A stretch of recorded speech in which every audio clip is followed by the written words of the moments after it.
আজি আমি লৈ আহিছোঁ তোমালোকৰ কাৰণে ক্লাছ 9ৰ মেথছ অনুশীলনী R1 ঠিক আছে। চোৱা R1ত কি কৈছে যে বৰ্গমূলৰ দ্বাৰা ৰুটৰটোৰ আনুমানিক মান 2 স্থানলৈ উলিওৱা। এতিয়া চোৱা কি হৈছে ৰুটৰটোৰ আনুমানিক মান 2 স্থানলৈকে হৈছে ওলাব দিছে। এটা আমি কেনেকৈ ওলাম? প্ৰথমতে এটা কাম কৰা, এই ৰুটৰটো উঠাই দিয়া, লিখা সমাধান বুলি, সমাধান ঠিক আছে।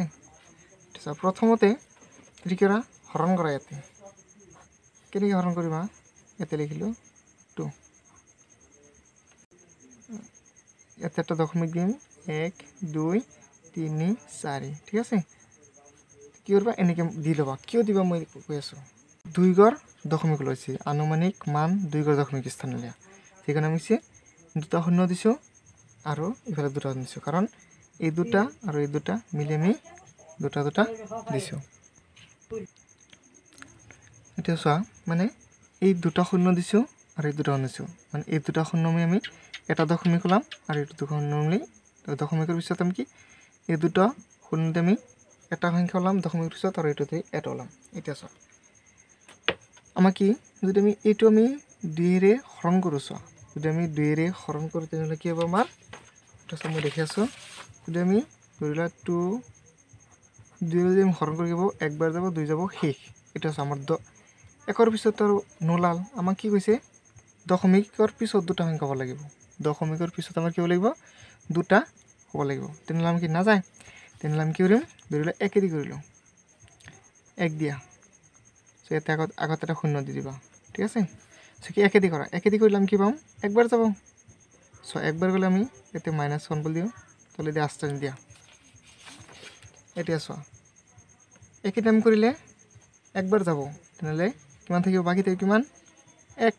1 নামি আহিল, হ'ল 1 নামি আহিল। এতিয়া চোৱা আমি কি কৰিছোঁ? পূৰণ হৰণ কৰিছোঁ কিহেদি? 1ৰে। এতিয়া সেই 1 আমি আকৌ যোগ কৰিম, +1। এতিয়া চোৱা এইটো আৰু 1 আৰু 1 কি হ'ব? 2 হ'ব, হ'ল নে নাই?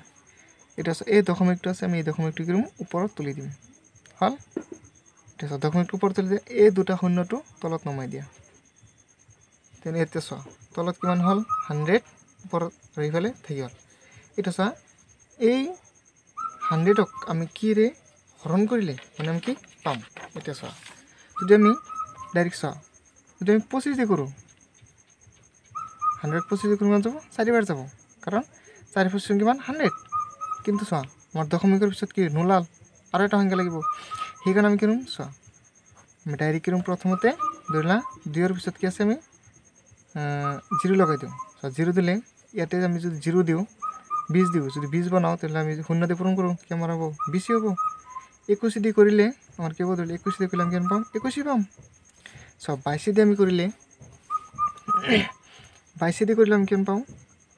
44 পাওঁ, হয় নে নহয়? কিন্তু 23 দি কৰিলে কিমান পাওঁ?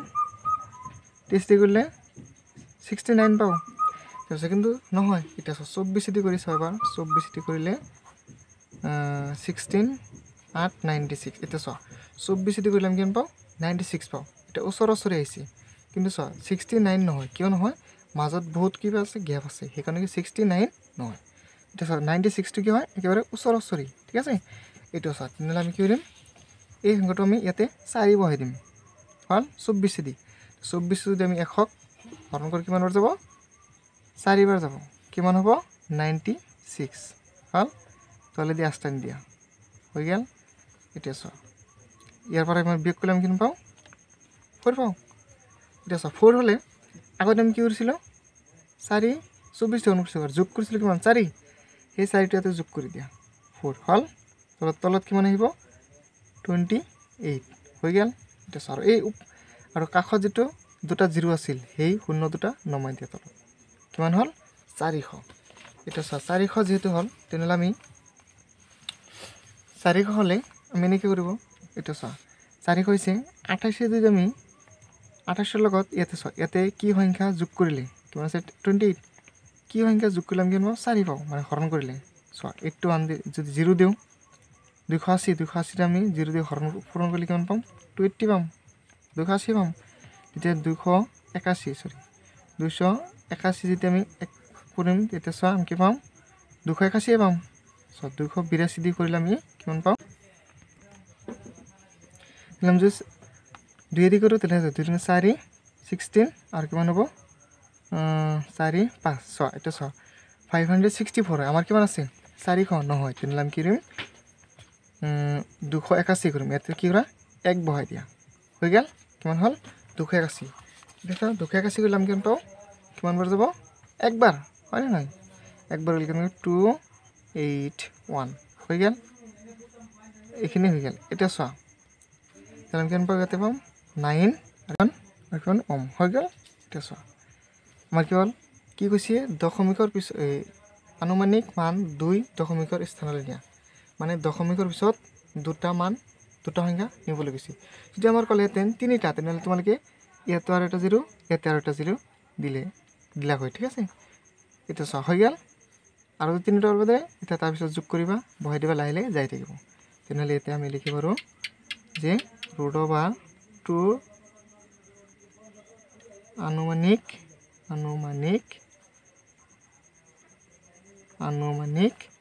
মান হল আমি কিমান লিখিব পাৰো যে 1.41 হল এইখিনি হল এটোৰ आंसर এটা চোৱা তাৰ পিছত কি কৈছে দুটা অপৰিমেয় সংখ্যা লিখা যাৰ যোগফল পৰিমেয় আৰু পূৰণফল পৰিমেয় এটা চোৱা যিকোনো দুটা কি নিব দিছে আমাৰ অপৰিমেয় সংখ্যা কলে তোমালোকে নিশ্চয় বুজি পোৱা ঠিক আছে অপৰিমেয় সংখ্যা নিব দিছে যিটোৰ পূৰণফল কি হ'ব পৰিমেয় হ'ব আৰু যোগফল কি হ'ব পৰিমেয় হ'ব এটা চোৱা কি কৰিবা এতে এনেকে লিখি ল কি সমাধান বুলি লিখা সমাধান ঠিক আছে বা সলিউশন বুলি লিখিলে হয় কি আমি লেট মানে কি হল ধৰা হল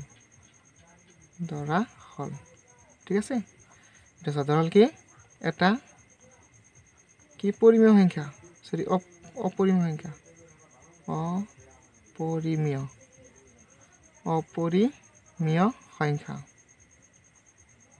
কি ধৰলাম আমি অপৰিমেয় সংখ্যা আমি কি ধৰিম √3 ধৰা আৰু এটা অপৰিমেয় সংখ্যা আমি কি ধৰিছো -√3 হল এতিয়া চোৱা এটা কি কৰিবা প্ৰথমতে কি যোগ কৰিব দিছে তাহলে যোগ কৰা তাহলে আমি লিখিব পাৰো √3 প্লাস -√3 যেটা আমি যোগ করো আমি কি পাম √3 -√3 কি পাম 0 যেনেকে কি হল 0 পৰা 0 4 গেলে আমি কি পাম 0 পাম হল তাহলে আমি কি রেটটো হলো এটা হল কি পরিমেয় 0 হল কি অপরিমেয় এটা আকৌ আমি কি করম পূরণ করিম আমার কি দিছে পূরণ কৰিব দিছে তাহলে কি এতে যোগ বুলি লিখি দিবা এতেকে অপৰিমেয়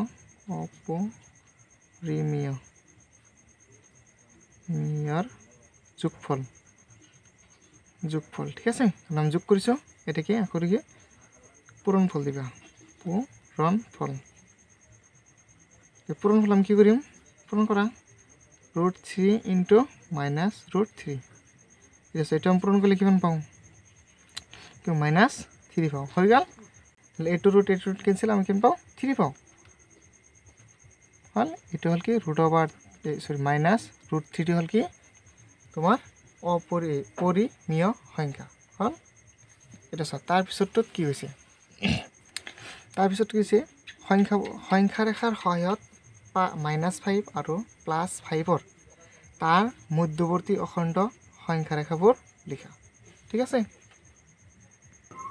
তো আমাৰ কি দিছে সংখ্যা ৰেখা আমি কি কৰিলো সংখ্যা ৰেখা দিলে এটা আঁকিলো কি মাজত দিলা মাজত কি 0 বুলি ধৰা -1 -2 -3 -4 -5 -6 -7 -8 1 2 3 4 5 6 7 8 হল দেখো আমার কি হইছে সংখ্যা রেখা এটা সংখ্যা রেখা হলে নাই সংখ্যা রেখা -5 আর +5 এর মধ্যবর্তী কোণৰ অখণ্ড এই মধ্যবৰ্তী অখণ্ড সংখ্যাবোৰ লিখা কি -5 এইটো হয় না নাই এইটো -5 আৰ +5 হল এইটো মানে এইখিনি সংখ্যা আমাৰ উল্লেখ কৰিব আছে সো ইয়াতে লিখা এটিকে -5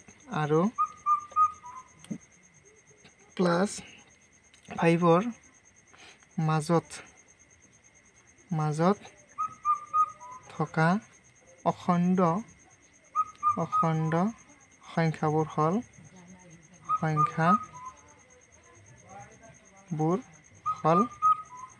আমি লিখিব আৰু লিখা নেকি আমি কি -5 টো বাদ দিব লাগিব ইফালে -5 আৰু ইফালে +5 টো বাদ দিব লাগিব আমি লিখিব -4 -3 -2 -1 0 তাৰপিছত আহিব কি 1 2 3 4 ঠিক আছে এইটো হল এটোৰ आंसर 4 নম্বৰটো চোৱা কি হৈছে যে সূচক বিধি a⁴m হৰণ a⁴n = a⁴m - n অত কি দিছে m = n লৈ প্ৰমাণ কৰিব আছে প্ৰমাণ কৰা যে a⁴ 0 = 1 সো আমাৰ কি m = n যে m মানে কি n হয় বা n মানে কি হয় n হয় ঠিক আছে আমাৰ কি মানটো দি আছে এটা সম কি প্রমাণ করিম ঠিক আছে সলিউশন বলি দিলো এটা আমার এটো লিখিলো প্রথমে কি আছে a⁴m হরণ a⁴n এটা গিভেন বলি লিখি দিবা bn নয়খিন দি আছে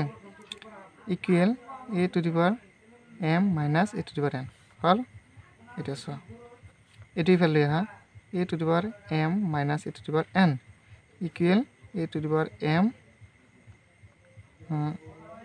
ডিভাইডেড বাই কি লেখা a⁴n ঠিক আছে আমি এটো আৰু এটো এনেকে লিখিব পাৰো কাৰণ কিও লিখিব পাৰো সো এটো আৰু এটো একই হল এটা সো আমাৰ কি কৰিছে m = n মানে m অৰ ঠাইতে আমি n পাবো পাৰো তেনলে ইয়াতে কি m বহাই দিয়া সো a⁴n - n হল আৰু ইয়াতে কি আছে m তুমি ইয়াতে কি n বহাই দিয়া n ডিভাইড বাই a⁴n হল এটা সো তেনহলে n ৰ পৰা n গলে কিমান দিব 0 তেনহলে a⁴ 0 হল ইকুয়াল a2n ক্যান্সেল তাই কিমান থাকিল 1 আমাৰ কি হল এটা হল না নাই তেনহলে কি লেখা এতিকে প্রমাণ করা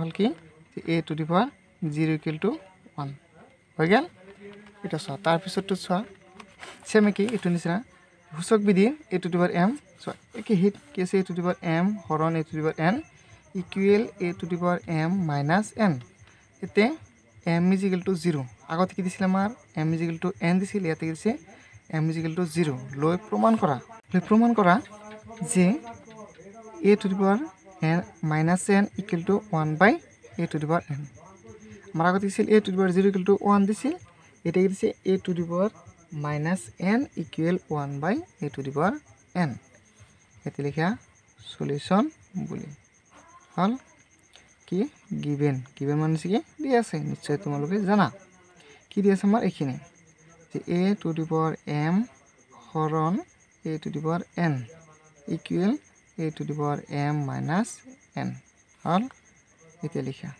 এটি ফেল লৈ আহা a⁴m - n হেতু আগৰ নিচিনা ঠিক আছে আগৰ নিচিনাই একো পরিবর্তন নাই সেম একই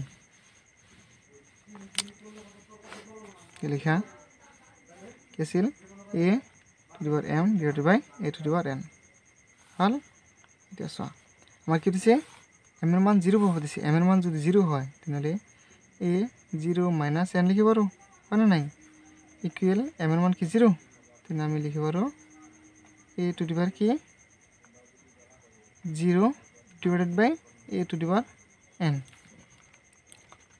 এটা সো তেনলে আমি এটো লিখব পাৰো মৰ্জিৰ কি থাকিব এতে a⁴ - n থাকিব এটা আমি লিখব পাৰো 1/a⁴n এন এইটো কি 1 কিয় লিখিলোঁ চোৱা অলপ আগত আমি কি হৈছিলোঁ a to the power 0 equal 1 পাইছিলোঁ নাই তাৰপিছত a টু দি পাৱাৰ 0 যদি 1 হয় তেনেহ'লে ইয়াত কি আছে a টু দি পাৱাৰ 0 মানে কি 1 এখানে ওপৰত 1 আহিল তলত কি আছে n আছে ঠিক আছে তেনে আমাৰ কি হ'ল এইটো হৈ গ'ল